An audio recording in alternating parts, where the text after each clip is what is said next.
जय Shri Jagannath friends welcome welcome welcome स्वागत करुछि आपण माननकु आजिर ए वीडियो माध्यम रे आमे आज जानिबा ठाकुर घरे रखा जाइथिबा पानी पात्र आपणक धन संपत्ति को पाउंस करि पारे। एही भूल करंतु नाही, नचेत आपणक समग्र परिवार आर्थिक विपर्ययर सम्मुखीन होई पारे। आपण निश्चित भावरे अधिकांश घरर ठाकुर घरे रखा जाइथिबा पानी पात्र देखिथिबे, किंतु जदि एही पानी पात्र को सठिक नीति रीति रे अनुसार रखा न जाए तेबे एहा धीरे धीरे घरर धन समृद्धि एवं शांति को नष्ट करि पारे। बंधुगण, यह शुणिबाकू भल लगी न पारे, किंतु शास्त्र ठाकुर घर संपर्क में निर्दिष्ट नियम वर्णना करे। अनेक लोक अजाणतरे एहीपरि भूल करती, जार परिमाण सेमानंकु मास किंबा वर्ष पर मध्य भोग करबाकू पड़िଥାଏ। जेपरिकी हठात आर्थिक क्षति किंबा कौनसी कारण बिना घरे कली झगड़ा सृष्टि हुए, परिवार लोके रोगरे आक्रांत हुअन्ति, मासिक चाप बढ़ी पारे किंबा कठिन परिश्रम सत्वे सफलता मिली न थाए। एही समस्या गुड़िकर मूल कारण हेउछि ठाकुर घरे किछि ना किछि त्रुटि रही थाए। आजिर वीडियो रे आमे प्रकाश करिबु जे काहीकि ठाकुर घरे रखा जाइथिबा पानी पात्र को एते गुरुत्वपूर्ण बोली विवेचना करा जाए। एही पानी पात्र केउ धातुरे हेबा उचित एवं एहाकू व्यवहार करिबा सठिक उपाय विषय मध्ये आलोचना करिबु, जहा द्वारा एहा दुर्भाग्यर कारण न होई बरं आपणक घर पाई आशीर्वाद होई जाए। अनेक लोक पित्तल किंबा तंबा स्टील रे तैयारी पात्र व्यवहार करती, किंतु कौन प्रत्येक धातु समान फलाफल दिए? प्रत्येक परिवार पाई समान नियम प्रযোज्य कि? आज आमे एही प्रश्न गुड़िकर उत्तर विस्तृत भाव में प्रदान करिबु। आमे आरंभ करबा पूर्वरु जदि आपण एही सूचना को मूल्यवान मने करंती, दयाकरी वीडियो को लाइक करंतु, चैनल को सब्सक्राइब करंतु एवं कमेंट रे जय श्री राधे कृष्ण लिखंतु। सांग माने लोक माने प्रायतः पचारती, आमे प्रतिदिन भगवान को पूजा करू किंतु आम घरे काहीकि असुविधा लगी रहे।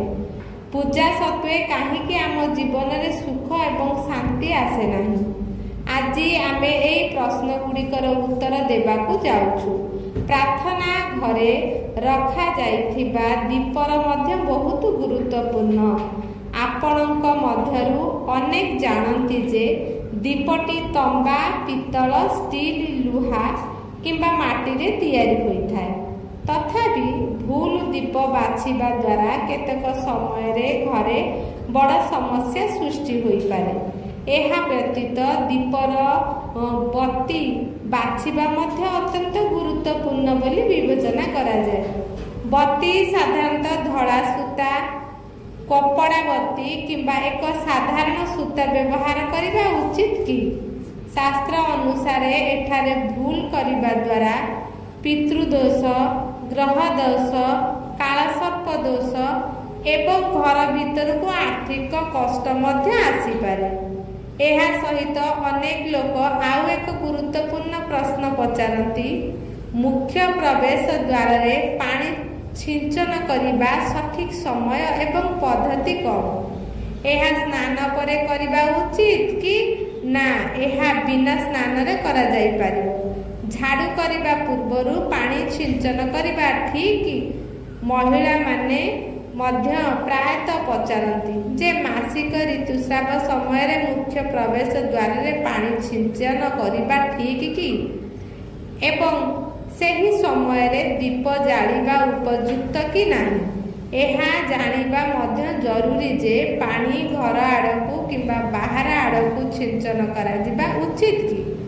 एवं प्लांट किंबा ଭଡ଼ା ଘରେ ରହୁଥିବା ଲୋକଙ୍କ ପାଇଁ ଯେଉଁଠାରେ କୌଣସି ପୃଥକ୍ ଅଗଣା କିମ୍ବା ପାରମ୍ପରିକ ଦ୍ୱାର ନାହିଁ। ଏହି ନିୟମଗୁଡ଼ିକ କିପରି ପ୍ରଯୁଜ୍ୟ ହୁଏ? ଏହି ସମସ୍ତ ସୂଚନା ପାଇଁ ଭିଡ଼ିଓର ଶେଷ ପର୍ଯ୍ୟନ୍ତ ଶୁଣନ୍ତୁ। ସାଙ୍ଗମାନେ ଆସନ୍ତୁ ପ୍ରଥମେ ମୁଖ୍ୟତଃ ପ୍ରବେଶ ଦ୍ୱାରରେ ପାଣି ଛିଞ୍ଚନର ସଠିକ୍ ସମୟ ଏବଂ ପଦ୍ଧତି ବୁଝିବା। ଯଦି ଆପଣ ମୁଖ୍ୟ ପ୍ରବେଶ ଦ୍ୱାରରେ ପାଣି ଅର୍ପଣ କରନ୍ତି ତେବେ ଆପଣଙ୍କୁ ମନେ ରଖିବାକୁ ହେବ ଯେ ରାତିରେ ଶୋଇବା ପୂର୍ବରୁ ପାଣି ରଖିବା ଉଚିତ। ଏହା କରିବା ପାଇଁ ଶୋଇବା ପୂର୍ବରୁ ଏକ ପାତ୍ର ନିଅନ୍ତୁ। ତାହା ତମ୍ବା, ପିତ୍ତଳ, ଷ୍ଟିଲ୍ କିମ୍ବା ରୂପାରେ ତିଆରି ହେଉ। ଯେକୌଣସି ଧାତୁରେ ପାତ୍ର ବାଛନ୍ତୁ। ଯଦି ଆପଣଙ୍କ ପାଖରେ ଗଙ୍ଗା ଜଳ ଉପଲବ୍ଧ ଅଛି ତେବେ ସେଥିରେ କିଛି ବୁନ୍ଦା ମିଶାନ୍ତୁ। ଏବଂ ତାପରେ ପାତ୍ରକୁ ସଫା ପାଣିରେ ପୂରଣ କରନ୍ତୁ। ଯଦି ଗଙ୍ଗା ଜଳ ଉପଲବ୍ଧ ନାହିଁ ତେବେ ସାଧା ସଫା ପାଣି ଯଥେଷ୍ଟ ବୋଲି ବିବେଚନା କରାଯାଏ। ଏହାପରେ ଏହି ପାତ୍ରକୁ ରାତି ସାରା ଆପଣଙ୍କ ରୋଷେଇ ଘରେ ରଖନ୍ତୁ। ରୋଷେଇ ଘର ମଧ୍ୟରେ ଦେବୀ ଲକ୍ଷ୍ମୀଙ୍କ ବାସସ୍ଥାନ ବୋଲି ବିବେଚନା କରାଯାଏ। ଏହିଠାରେ ହିଁ ଖାଦ୍ୟ ତିଆରି ହୁଏ ଏବଂ ସମଗ୍ର ପରିବାରର ଜୀବନ ହିଁ ଏହିଠାରୁ ଆରମ୍ଭ ହୋଇଥାଏ। ସକାଳେ ଉଠିବା ପରେ ଆପଣଙ୍କର ପ୍ରଥମ କାର୍ଯ୍ୟ ହେଉଛି ଏହି ପାଣିକୁ ଆପଣଙ୍କ ଘରର ମୁଖ୍ୟ ପ୍ରବେଶ ଦ୍ୱାରକୁ ନେବା।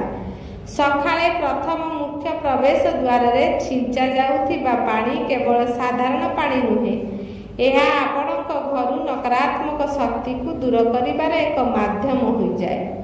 ଏହା ବିଶ୍ୱାସ କରାଯାଏ ଯେ ଦେବୀ ଲକ୍ଷ୍ମୀ ପ୍ରାପ୍ତ ସମୟରେ ପ୍ରତ୍ୟେକ ଘରର ଦ୍ୱାରକୁ ଦର୍ଶନ କରନ୍ତି। ଯେଉଁ ଘରର ପ୍ରବେଶ ଦ୍ୱାର ସଫା ଥାଏ ଏବଂ ଯେଉଁଠାରେ ପାଣି ଛିଞ୍ଚା ଯାଉଥାଏ ସେହିଠାରେ ସେ ଆନନ୍ଦର ସହିତ ପ୍ରବେଶ କରନ୍ତି।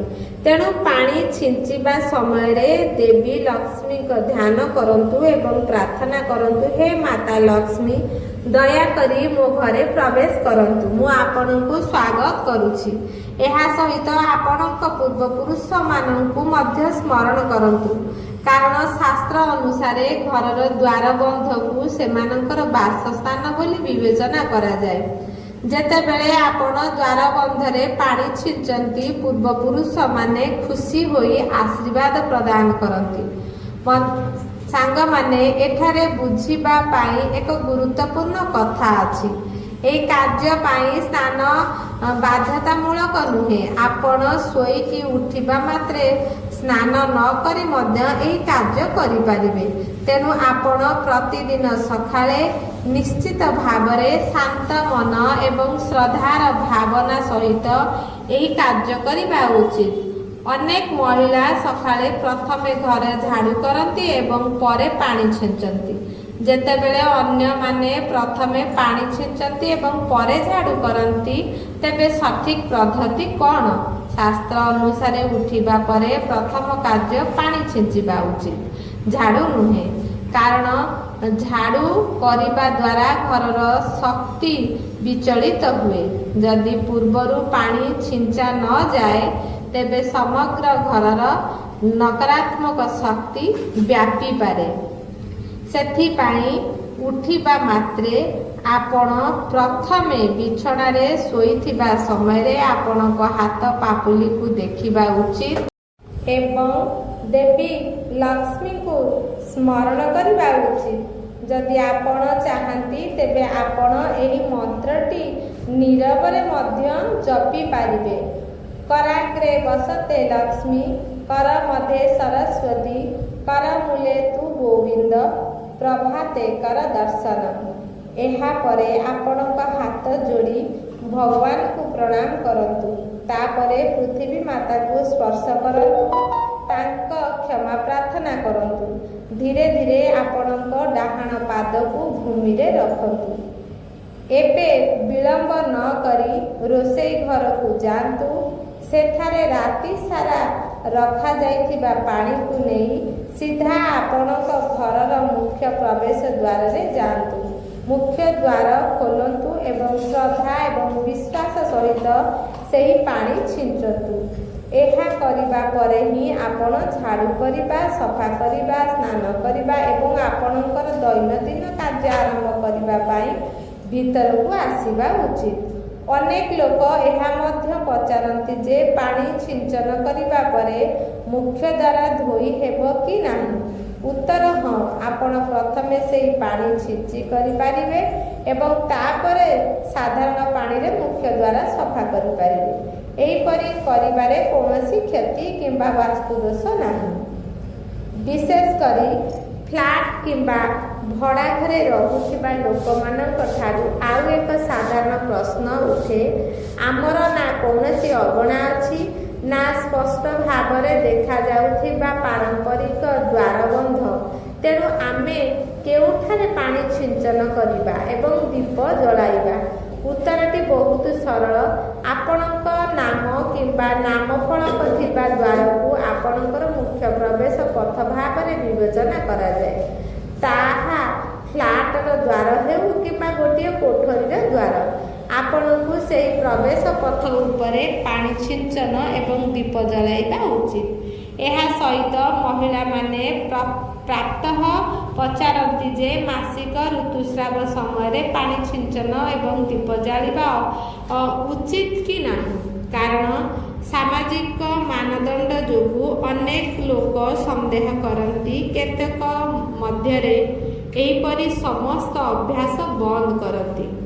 ଯେତେବେଳେ ଅନ୍ୟମାନେ ଉପଯୁକ୍ତ ନିର୍ଦ୍ଦେଶାବଳୀ ନ ଜାଣି ଜାରି ରଖନ୍ତି, ତଥାପି ଶାସ୍ତ୍ର ଅନୁସାରେ ମୁଖ୍ୟ ପ୍ରବେଶ ପଥ ଉପରେ ପାଣି ଛିଞ୍ଚନ କରିବା ଅପବିତ୍ର କାର୍ଯ୍ୟ ଭାବରେ ବିବେଚନା କରାଯାଏ ନାହିଁ।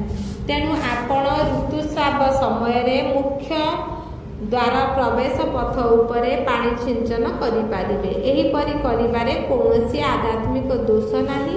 ତଥାପି ଦୀପଦାନ ଏବଂ ପୂଜାର ରୀତିନୀତି କର୍ମକାଣ୍ଡ ପାଇଁ ଶାରୀରିକ ପବିତ୍ରତା ଅତ୍ୟାବଶ୍ୟକ ବୋଲି ବିବେଚନା କରାଯାଏ। ତେଣୁ ମାସିକ ଋତୁସ୍ରାବ ସମୟରେ ଦୀପଦାନ କରିବା କିମ୍ବା ପୂଜା ସାମଗ୍ରୀ ସ୍ପର୍ଶ କରିବା ଉଚିତ ନୁହେଁ। ଆପଣଙ୍କ ଋତୁସ୍ରାବ ଶେଷ ହେବା ପରେ ଆପଣ ସ୍ନାନ ପରେ ଏହି ଅଭ୍ୟାସ ଗୁଡ଼ିକୁ ପୁଣି ଆରମ୍ଭ କରିପାରିବେ। ଆସନ୍ତୁ ଏବେ ଠାକୁର ଘରେ ରଖାଯାଉଥିବା ଜଳପାତ୍ର ବିଷୟରେ ଆଲୋଚନା କରିବା। ଅନେକ ଲୋକ ଭାବନ୍ତି ଯେ ଏହା କ'ଣ ଉଦ୍ଦେଶ୍ୟ ସାଧନ କରେ କିମ୍ବା ଯୁକ୍ତି କରନ୍ତି ଯେ କେବଳ ଫୁଲ ଏବଂ ଧୂପକାଠି ଦେବତାକୁ ଅର୍ପଣ କରିବା ଯଥେଷ୍ଟ। ତଥାପି ଶାସ୍ତ୍ର ଅନୁସାରେ ଠାକୁର ଘରେ ରଖାଯାଇଥିବା ଜଳ କେବଳ ଜଳ ନୁହେଁ, ଏହା ଶକ୍ତିର ପାତ୍ର ହୋଇଥାଏ। ଯେତେବେଳେ ଆପଣ ପୂଜା କରନ୍ତି, ମନ୍ତ୍ର ଜପ କରନ୍ତି ଏବଂ ଦେବତାଙ୍କୁ ପ୍ରାର୍ଥନା କରନ୍ତି, ଏହି କାର୍ଯ୍ୟ ଗୁଡ଼ିକରୁ ସକାରାତ୍ମକ ଶକ୍ତି ସେହି ଜଳ ଭିତରେ ପ୍ରବେଶ କରେ। ତେଣୁ ସକାଳ ପ୍ରାର୍ଥନା ସମୟରେ ଜଳପାତ୍ର ରଖିବା ଏବଂ ମନ୍ଦିରରେ ଦୀପ ଜାଳିବା ପାଇଁ ପରାମର୍ଶ ଦିଆଯାଇଛି। ଏହା ଜଳ ଏବଂ ଅଗ୍ନି ମଧ୍ୟରେ ସନ୍ତୁଳନକୁ ପ୍ରତିନିଧିତ୍ୱ କରେ। ଜଳ ଶାନ୍ତିର ପ୍ରତୀକ ଏବଂ ଅଗ୍ନି ଶକ୍ତିର ପ୍ରତୀକ। ଏହା ବ୍ୟତୀତ ପୂଜା ସମାପ୍ତ ହେବା ପରେ ପାଣିକୁ ବାହାରେ ଢାଳିବା ଉଚିତ ନୁହେଁ। ଏହା ବଦଳରେ ପରଦିନ ସକାଳେ ପୂଜା କରିବାକୁ ଯିବା ସମୟରେ ପ୍ରଥମେ ଏହି ପାଣିକୁ ସାରା ଘରେ ଛିଞ୍ଚନ କରିପାରିବେ। ଏହା ଘରକୁ ପବିତ୍ର କରିଥାଏ ଏବଂ ନକାରାତ୍ମକ ଶକ୍ତିକୁ ଦୂର କରିବାରେ ସାହାଯ୍ୟ କରେ ବୋଲି ବିଶ୍ୱାସ କରାଯାଏ। ପ୍ରାୟତଃ ଦେଖାଯାଉଛି ଯେ ଯେଉଁଠାରେ ଔଷଧ କାମ କରେ ନାହିଁ, ସେହି ପବିତ୍ର ପାଣିକୁ ଔଷଧ ସହ ପିଆଇଲେ ସକାରାତ୍ମକ ଫଳାଫଳ ଦେଇଥାଏ।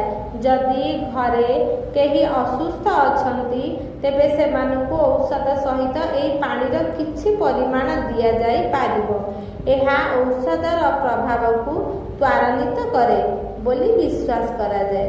ଯଦି ପରିବାରରେ ନିରନ୍ତର ବିବାଦ, କଳହ ଏବଂ ମାନସିକ ଚାପରେ ଜର୍ଜରିତ ତେବେ ପରିବାରର ସମସ୍ତ ସଦସ୍ୟ ଅଳ୍ପ ପରିମାଣରେ ଏହି ପାଣି ସେବନ କରିପାରିବେ।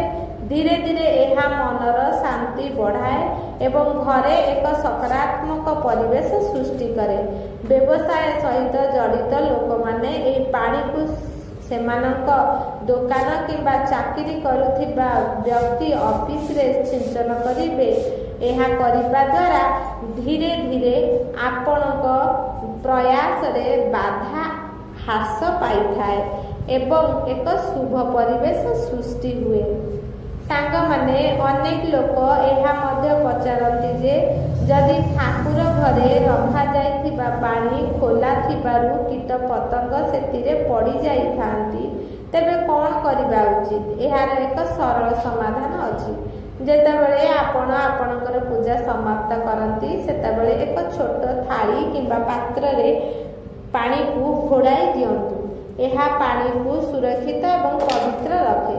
ତଥାପି ଗୋଟିଏ ଗୁରୁତ୍ୱପୂର୍ଣ୍ଣ କଥା ମନେ ରଖିବା ଉଚିତ, ଠାକୁର ଘରେ ରଖାଯାଇଥିବା ପାଣିକୁ କେବେ ବି ତୁଳସୀ ଗଛ ଉପରେ ଢାଳିବା ଉଚିତ ନୁହେଁ, କାରଣ ଏହାକୁ ସମସ୍ତ ଦେବତା ଗ୍ରହଣ କରିଥିବା ବିବେଚନା କରାଯାଏ।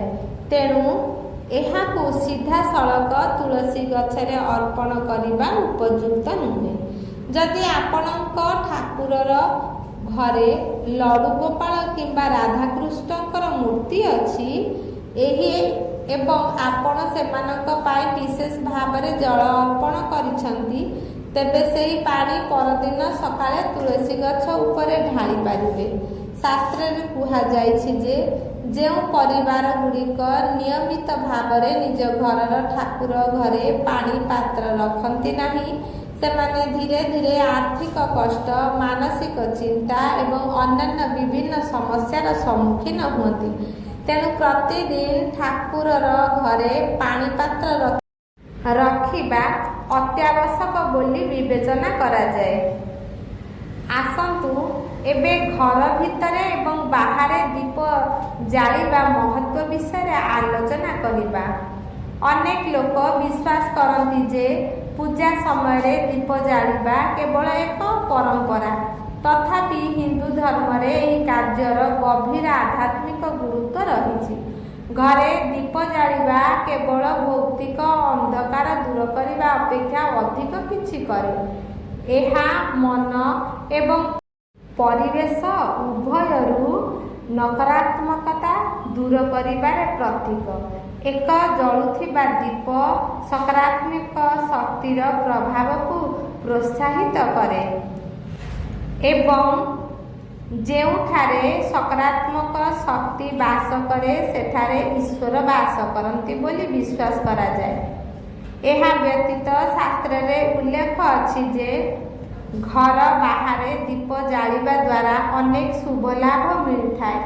ଯେତେବେଳେ ବାହାରେ ଦୀପ ଜାଳିଥାଏ, ଏହା କେବଳ ବାହ୍ୟ ଅନ୍ଧକାର ଦୂର କରେ ନାହିଁ, ବରଂ ଘରର ପରିବେଶକୁ ଆଲୋକ ଏବଂ ସକାରାତ୍ମକ ମଧ୍ୟ ସଞ୍ଚାର କରିଥାଏ। ଏହା ବିଶ୍ୱାସ କରାଯାଏ ଯେ ଯେଉଁ ଘରେ ନିୟମିତ ଦୀପ ଜଳାଯାଏ, ସେହି ଘରେ ନକାରାତ୍ମକ ଶକ୍ତି ପ୍ରବେଶ କରିପାରେ ନାହିଁ। ଏହିପରି ପରିବାର ଶାନ୍ତି, ସ୍ୱାସ୍ଥ୍ୟ ଏବଂ ସମୃଦ୍ଧିରେ ଆଶୀର୍ବାଦ ପ୍ରାପ୍ତ ହୋଇ ରହିଥାଏ। ଶୁଦ୍ଧ ଦେଶୀ ଘିଅ କିମ୍ବା ସୋରିଷ ତେଲରେ ଦୀପ ଜଳାଇବା ବିଶେଷ ଶୁଭ ବୋଲି ବିବେଚନା କରାଯାଏ। ଦୀପରୁ ନିର୍ଗତ ଧୂଆଁ ପବିତ୍ରତା, ସାତ୍ତ୍ୱିକତା ବିସ୍ତାର କରିବାରେ ସାହାଯ୍ୟ କରେ ଏବଂ ଘରର ବାତାବରଣକୁ ପବିତ୍ର କରିବାରେ ଶ୍ରେୟ ମଧ୍ୟ ଦିଆଯାଏ। କୁହାଯାଏ ଯେ ଯେଉଁ ଘରେ ନିୟମିତ ଦୀପ ଜଳାଯାଏ, ସେହି ଘରେ ଦେବୀ ଲକ୍ଷ୍ମୀଙ୍କ ଆଶୀର୍ବାଦ ମିଳିଥାଏ। ପୂର୍ବ ଦିଗକୁ ମୁହଁ କରି ଦୀପ ଜାଳିବା ଦ୍ୱାରା ଦୀର୍ଘାୟୁ ହୋଇଥାଏ ବୋଲି ବିଶ୍ୱାସ କରାଯାଏ। ଉତ୍ତର ଦିଗକୁ ମୁହଁ କରି ଦୀପ ଜାଳିବା ଦ୍ୱାରା ଧନ ଓ ସମୃଦ୍ଧି ବୃଦ୍ଧି ହୁଏ। ତେଣୁ ଦୀପ ଜାଳିବା କେବଳ ଏକ ଛୋଟ ପୂଜାବିଧି ନୁହେଁ, ବରଂ ଏହା ଜୀବନରେ ଆଲୋକ ଏବଂ ସକାରାତ୍ମକ ଆଣିବାରେ ଏକ ଉପାୟ ଭାବରେ ବିବେଚନା କରାଯାଏ। ଆସନ୍ତୁ ଏବେ ବିଭିନ୍ନ ପ୍ରକାର ଦୀପ ଏବଂ ସଠିକ୍ ଦୀପ କିପରି ବାଛିବେ ସେ ବିଷୟରେ ଆଲୋଚନା କରିବା। ଅନେକ ଲୋକ ବିଶ୍ୱାସ କରନ୍ତି ଯେ ଯେକୌଣସି ଦୀପ ଷ୍ଟିଲ୍, ତମ୍ବା, ପିତ୍ତଳ, ଲୁହା କିମ୍ବା ମାଟିରେ ତିଆରି ହେଉ, ପୂଜା ପାଇଁ ବ୍ୟବହାର କରାଯାଇ ପାରିବ। ତଥାପି ଶାସ୍ତ୍ର ଦୀପ ବାଛିବା ଉପରେ ବହୁତ ଗୁରୁତ୍ୱ ଦିଏ। ଏକ ଭୁଲ ପସନ୍ଦ ଘରର ପରିବେଶକୁ ପ୍ରଭାବିତ କରିପାରେ। କୁହାଯାଏ ଯେ ଷ୍ଟିଲ୍ ଦୀପ ବ୍ୟବହାର କରିବା ଭଗବାନ ଶନିଙ୍କୁ ଅସନ୍ତୁଷ୍ଟ କରିପାରେ। ସେହିପରି ଲୁହା ଦୀପ କଷ୍ଟ ଏବଂ ଦାରିଦ୍ର୍ୟକୁ ଆମନ୍ତ୍ରଣ କରିପାରେ। ସେହିପରି କାଚ ଦୀପ ପୂଜା ପାଇଁ ଶୁଭ ବୋଲି ବିବେଚନା କରାଯାଏ ନାହିଁ, କାରଣ ଏହା ରାହୁ ଏବଂ କେତୁଙ୍କ ନକାରାତ୍ମକ ପ୍ରଭାବକୁ ବୃଦ୍ଧି କରେ ବୋଲି ବିଶ୍ୱାସ କରାଯାଏ। ତେଣୁ ତମ୍ବା, ପିତ୍ତଳ କିମ୍ବା ମାଟିରେ ତିଆରି ଦୀପକୁ ସବୁଠାରୁ ଶୁଭ ବୋଲି ବିବେଚନା କରାଯାଏ। ଏହି ଘରେ ସୁଖ, ଶାନ୍ତି ଓ ସମୃଦ୍ଧି ବଜାୟ ରଖିବାରେ ସାହାଯ୍ୟ କରେ। ପରବର୍ତ୍ତୀ ସମୟରେ ଆସନ୍ତୁ ଦୀପର ବତୀ ବିଷୟରେ ବିଚାର କରିବା। ଅନେକ ଲୋକ ଏହି ଦିଗକୁ ଅଣଦେଖା କରନ୍ତି, ତଥାପି ଶାସ୍ତ୍ରଗୁଡ଼ିକ ଦୀପ ପରି ବତୀକୁ ମଧ୍ୟ ଗୁରୁତ୍ୱପୂର୍ଣ୍ଣ ବୋଲି ବିବେଚନା କରନ୍ତି। ବତୀ ପାଇଁ ଧଳା ସୂତା କିମ୍ବା କପଡ଼ା ସୂତା ବ୍ୟବହାର କରିବା ଉପଯୁକ୍ତ ବୋଲି ବିବେଚନା କରାଯାଏ। ଧଳା ସୂତାରେ ତିଆରି ବତୀ ମଧ୍ୟ ଉପଯୁକ୍ତ। କୁହାଯାଏ ଯେ ଉପଯୁକ୍ତ ବତୀ ବିନା ପୂଜାର ସମ୍ପୂର୍ଣ୍ଣ ଲାଭ ମିଳେ ନାହିଁ। ତେଣୁ ଦୀପ ଏବଂ ବତୀ ଉଭୟ ଉପଯୁକ୍ତ ଏବଂ ପବିତ୍ର ହେବା ନିହାତି ଦରକାର। ଶେଷରେ ଆସନ୍ତୁ ଆମେ ଠାକୁର ଘରେ ଘଣ୍ଟି ବଜାଇବା ଏବଂ ତାଳି ବଜାଇବାର ମହତ୍ତ୍ୱ ବିଷୟରେ ଆଲୋଚନା କରିବା। ଠାକୁର ଘରେ ପୂଜା କରିବା ସମୟରେ ଘଣ୍ଟି ବଜାଇବାର ବିଶେଷ ଆଧ୍ୟାତ୍ମିକ ଗୁରୁତ୍ୱ ଅଛି। ଏହା ବିଶ୍ୱାସ କରାଯାଏ ଯେ ଘଣ୍ଟି ବାଜିବା ଦ୍ୱାରା ଉତ୍ପନ୍ନ ଶବ୍ଦ ଘରେ ହେଉ କିମ୍ବା ମନ୍ଦିରରେ ଆଖପାଖର ବାୟୁମଣ୍ଡଳରେ ସକାରାତ୍ମକ କମ୍ପନ ସୃଷ୍ଟି କରେ। ଶାସ୍ତ୍ର ଅନୁଯାୟୀ ଘଣ୍ଟିର ଶବ୍ଦ ନକାରାତ୍ମକ ଶକ୍ତିକୁ ଦୂର କରେ ଏବଂ ପୂଜା ପାଇଁ ପରିବେଶକୁ ପବିତ୍ର କରେ। ଏହା ବିଶ୍ୱାସ କରାଯାଏ ଯେ ଯେତେବେଳେ ଜଣେ ବ୍ୟକ୍ତି ଭକ୍ତିର ସହିତ ଦେବତାଙ୍କ ସମ୍ମୁଖରେ ଘଣ୍ଟି ବଜାଇଥାଏ, ସେତେବେଳେ ସେମାନଙ୍କର ଜପ, ଧ୍ୟାନ ଏବଂ ଆଧ୍ୟାତ୍ମିକ ଅଭ୍ୟାସରୁ ପ୍ରାପ୍ତ ଆଧ୍ୟାତ୍ମିକ ପୁଣ୍ୟ ଆହୁରି ବୃଦ୍ଧି ପାଏ। ସେହିପରି ତାଳି ବଜାଇବାର ମଧ୍ୟ ମହତ୍ତ୍ୱ ରହିଛି। ଭଗବାନଙ୍କ ଭଜନ ବୋଲିବା କିମ୍ବା ସ୍ମୃତି ଗାନ କରିବା ସମୟରେ 3 ଥର ତାଳି ବଜାଇବା ମନ ଏବଂ ପରିବେଶ ଉଭୟକୁ ସକାରାତ୍ମକରେ ସଞ୍ଚାର କରିଥାଏ। ବନ୍ଧୁଗଣ, ଏହା ମଧ୍ୟ ମନେ ରଖିବା ଉଚିତ ଯେ ପୂଜା କିମ୍ବା ଭଜନ ସମୟରେ ଘଣ୍ଟି କେବଳ ବଜାଇବା ଉଚିତ, ଏହାକୁ ଖେଳନା ପରି ବ୍ୟବହାର କରି ବାରମ୍ବାର ବଜାଇବା ଉଚିତ ନୁହେଁ। ମନ୍ଦିରର ବନ୍ଦ ହେବା ପରେ କିମ୍ବା କୌଣସି ବୈଧ କାରଣ ବିନା ବାରମ୍ବାର ଘଣ୍ଟି ବଜାଇବା ଶାସ୍ତ୍ର ଅନୁସାରେ ଅନୁପଯୁକ୍ତ ବୋଲି ବିବେଚନା କରାଯାଏ। ତେଣୁ ଘଣ୍ଟି ସର୍ବଦା ଶ୍ରଦ୍ଧା, ପ୍ରେମ ଏବଂ ସମ୍ମାନ ସହିତ ବଜାଇବା ଉଚିତ। ଘଣ୍ଟି ବଜାଇବାର ସମୟକୁ ମଧ୍ୟ ଗୁରୁତ୍ୱପୂର୍ଣ୍ଣ ବୋଲି ବିବେଚନା କରାଯାଏ। ପ୍ରାୟତଃ ସକାଳ 4ଟାରୁ 11ଟା ମଧ୍ୟରେ ଏବଂ ପୁଣି ସନ୍ଧ୍ୟା 6ଟାରୁ 11ଟା ମଧ୍ୟରେ ବଜାଇବା ଶୁଭ ବୋଲି ବିବେଚନା କରାଯାଏ। କୁହାଯାଏ ଯେ ମଧ୍ୟରାତ୍ରି ପରେ ଦେବତାମାନେ ବିଶ୍ରାମ ଅବସ୍ଥାରେ ଥାଆନ୍ତି, ତେଣୁ ସେହି ସମୟରେ ଘଣ୍ଟି ବଜାଇବା ଉପଯୁକ୍ତ ନୁହେଁ। ତେଣୁ ସାଙ୍ଗମାନେ, ଯଦି ଆପଣ ଏହି ସୂଚନା ଉପଯୋଗୀ ମନେ କରନ୍ତି, ଦୟାକରି ଭିଡ଼ିଓକୁ ଲାଇକ୍ କରନ୍ତୁ। ଚ୍ୟାନେଲ ଯଦି ନୂଆ ଅଛନ୍ତି ଚ୍ୟାନେଲକୁ ସବସ୍କ୍ରାଇବ୍ କରନ୍ତୁ ଏବଂ କମେଣ୍ଟ ବକ୍ସରେ ଜୟ ଶ୍ରୀ ରାଧେକୃଷ୍ଣ ଲେଖନ୍ତୁ। ଭିଡ଼ିଓକୁ ଶେଷ ପର୍ଯ୍ୟନ୍ତ ଶୁଣିଥିବାରୁ ଆପଣଙ୍କୁ ବହୁତ ବହୁତ ଧନ୍ୟବାଦ। ରହୁଛି। ଜୟ ଶ୍ରୀ ଜଗନ୍ନାଥ।